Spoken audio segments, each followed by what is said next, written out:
Hello everyone good morning welcome back. तो आज के ब्लगटा একটু অন্যরকম ভাবে স্টার্ট হচ্ছে। আমি এখন যাচ্ছি অফিসে আর আমি পৌঁছে গেছি অ্যাকচুয়ালি, মানে আমি এখন সাইন করতে যাব, তারপরে ডিউটিতে জয়েন করব। আজকে তো আমি গাড়ি নিয়ে আসিনি, তোমাদের দাদা আমাকে ড্রপ করে দিয়ে গেছে অর্ধেক রাস্তা, আর স্টেশনের ওখান থেকে অটো করে আমি চলে এসেছি। আমার এরকম মনে হচ্ছিল অটোতে বসে যে যদি আমি অটোর থেকে পড়ে যাই তাহলে যেমন আমার অবস্থা খারাপ, আর যদি আমি কোনো মতে সতে মানে টিকে যাই, আমি যদিও বা পড়ি আমি যেন একটা এমসের সামনে গিয়ে পড়ি, মাঝ রাস্তায় যেন আমি কোথাও না পড়ে যাই। আমি সাইডে বসেছি আর আমার পাশে যে গলুগুলু যে ছিল সেও গলুগুলু, আমিও গলুগুলু, দুই গলুগুলুর আর জায়গা হচ্ছে না, সেই মানে দিদিভাই যে ছিল আর কি। তো দুজন অনেক কষ্টে অ্যাডজাস্টমেন্ট করে সামনের দিকে বসে আসলাম। আর এত ঠান্ডায় মানে শরীর অর্ধেক মনে হচ্ছে, এই সাইডটা তো মানে বা সাইডটা পুরো আমার মনে হচ্ছে ঠান্ডায় বরফ হয়ে গেছে, জমে গেছে পুরো।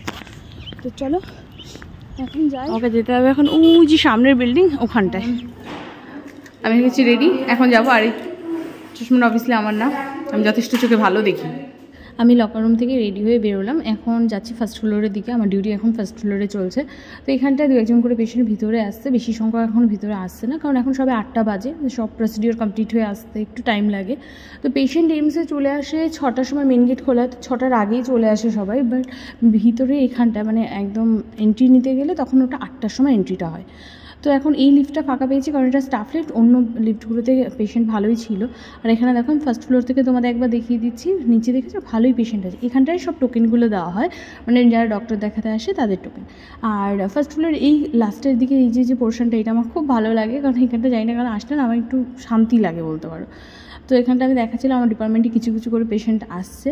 তো তারপরে পেশেন্ট সব চলে এসেছে, তো আমরা তারপরে 11টার দিকে একবার নিচে নেমেছিলাম। এখানটায় ফার্স্ট মানে গ্রাউন্ড ফ্লোর এসেছে, এখানে আমি একটুখানি টি ব্রেক নেবো ভাবলাম। তো আমরা এসে গ্রিন টি খেয়েছি আমি, আর আমার সাথে আমার আরেকটা অফিস কলিগ ছিল। তো তারপরে এটা হচ্ছে 12:30 1টা নাগাদের ফুটেজ। তারপরে আমি আর কিছু শ্যুট করতে ভুলে গেছি, কারণ অফিস আওয়ার্সে আমি এরকম কিছু শ্যুট করি না, তো যার জন্য অতটা খেয়ালও ছিল না। তো এখানে আমি রেডি হয়ে এখন যাচ্ছি বাড়ির দিকে। আর আমাকে তোমার দাদাভাই বলেছিল যে তুমি চলে এসো, আমি আনতে যেতে পারবো না। ঠিক আছে, তাহলে আমি এমনি এখান থেকে অটো বা টোটো করে বাড়ি চলে যাবো। তো আমাকে হট করে ফোন করে বলছে 4টে নাগাদ যে তুমি আসো, বাইরে বেরোচ্ছো? আমি বললাম হ্যাঁ। বললো বাইরে বেরো, আমি চলে এসেছি নিতে তোমাকে। আমি একটু সারপ্রাইজও হয়ে গেছিলাম যে মোটো হঠাৎ করে চলে আসলো। তো গাড়িটা আজকে ঠিক করানোর জন্য বেসিক্যালি গাড়িটা ওর কাছে রেখেছিল, গাড়িটা ঠিক করতে দিয়েছিল। গাড়িটা কয়েকদিন ধরে বেশ প্রবলেম হচ্ছিলো, স্টার্ট তো একদমই নিচ্ছিল না। তো ওটা চেঞ্জ করতে হলো, ব্যাটারি চেঞ্জ করতে হয়েছে, 1700 টাকা ফাটকা লেগেছে। তারপরে ব্রেকগুলো ঠিকঠাক করলো, যেটা গাড়িতে টুকিটাকি প্রবলেম হয় মাঝে মধ্যে। তারপরে এখানটায় আমরা চলে এসেছি বাড়ির দিকে। আর বাড়িতে এসে দেখি মা বাইরে এখানে গাছে থেকে সিমগুলো ছিঁড়ছিল। তো জাস্ট কয়েকটা করে দেখো এখানে সিমগুলো বেশ বড়ও হয়ে গেছে। আরও 2টো গাছ আছে, এগুলো না শখের গাছ অ্যাকচুয়ালি। এটা আমাদের গাছ থেকে প্রথমবার এই যে নেওয়া হয়েছে। আর এখানে আমার পুচকুটা ঘুম থেকে উঠে গেছে, আমার বাবাটা এখন একটু ইরিটেট মুডে আছে, কিন্তু একটু ইরিটেট আছে। ডাইপার এটা আজকে মর্নিংয়ে দিয়ে গেছিলো, বাজে কটা বাজবে, 5টা বাজে। তো এখানটায় এল সাইজ নিয়েছি, আগের বার নিয়েছিলাম 6 থেকে 11 কেজি মানে এম সাইজ, আর এবার নিয়েছি এল। তো এটা হচ্ছে 9 থেকে 14 কেজির, আর এটা হচ্ছে 78 পিস। আর এটা আমি আদিকের আগেও তোমাদেরকে দেখিয়েছিলাম, ওর জন্য আমি অ্যাডজাস্টেবল ফিট প্যাম্পার্সের active baby premium taped adjustable fit এইটাই নিই। আর আমার মনে হয় আদিকের ডাইপার নিয়ে আমি খুব একটা এক্সপেরিমেন্ট করিনি অ্যাকচুয়ালি, কারণ আমার কাছে মনে হচ্ছে এটা বেস্ট, ভীষণ সাপোর্টিভ, প্লাস হচ্ছে অনেকটা লং লাস্টিং, আর একদমই লিক হয় না। এমন না যে বাচ্চা মানে এটা ভিজা থাকবে, ও ঠান্ডার প্রবলেম হয়েছে, কিচ্ছু হয়নি, যার জন্য আমি এইটাই ইউজ করাই। আর এটার প্রাইস এটা পড়েছে 1506 টাকা। তো এটা অ্যারাউন্ড 1 মাস মতন চলে যাবে। এবার কী বলতে ইউজের উপর ডিপেন্ড করে, কোন বাচ্চাদের তো ওরকম এক্স্যাক্ট বলা যায় না। তো আমি আইডিয়া করে চলি 1 মাসের এটা সব ডাইপার একবারে চলে এসেছে, তো টেনশন ফ্রি থাকি।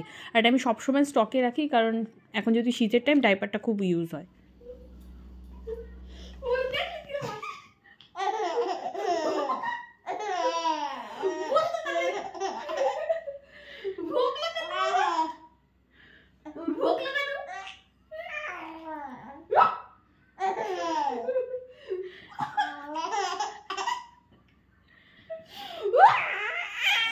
ওই ঘরে দুজন খেলা করতে ব্যস্ত আছে, তো আমি এই দিকটায় চলে আসলাম চটজলদি করে রুমটা একটু গোছাবো বলে। সব জামা কাপড়গুলো গুছিয়ে বেডশিটগুলো সব ক্লিন করে নিয়েছি, আর টুকিটাকি ফার্নিচারগুলোও ক্লিন করেছি। তো এখানে আমি উষ্ণ গরম জলে একটু জিরে গুঁড়ো অ্যাড করে এটা খাচ্ছি।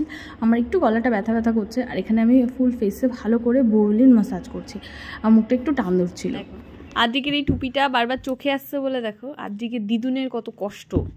এখন দিদুন একটা DIY করছে, সেটা হচ্ছে টুপিটা এখানে একটা গার্ডার দিয়ে বেঁধে দিচ্ছে যাতে আদিকে চোখে না যায়।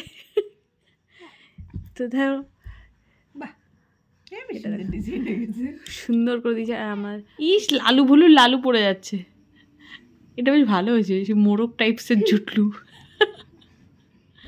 আজকে ভাবলাম একবার আদিকের মেডিসিনগুলোও চেক করি যে কোন মেডিসিনটা কতটা আছে বা কোনটা শেষ হয়ে যাচ্ছে, কোনটা আনতে হবে।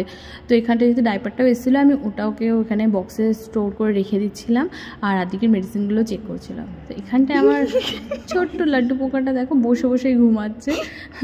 তো চলো আজকের ব্লগটা এই পর্যন্ত, দেখা হচ্ছে পরের ব্লগে। Good night everyone, bye bye.